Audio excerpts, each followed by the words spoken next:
പിന്നീട് 91-ലോ മറ്റോ MP പോളിനെ കുറിച്ച് എഴുതിയൊരു സ്മരണികയിൽ ഒരു ലേഖനം എഴുതുന്നുണ്ട്. ബാല്യകാല സഖി എങ്ങനെ എഴുതി, അതിനെങ്ങനെ MP പോളിന്റെ അവതാരിക കിട്ടി എന്നതൊക്കെ പറയുന്നൊരു കാര്യമാണ്.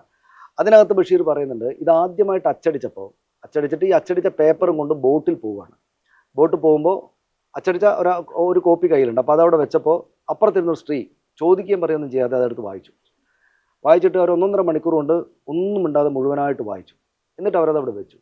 എന്നിട്ട് ഒന്നും മിണ്ടാതെ ചുമ്മാതെ പിന്നെ കൃമ്മാതെ അങ്ങിരുന്നു എന്നാണ് ബഷീർ എഴുതുന്നത്. കൃമ്മാതെ എന്നുള്ള വാക്ക് ഞാൻ അതിന് മുമ്പും കേട്ടിട്ടില്ല.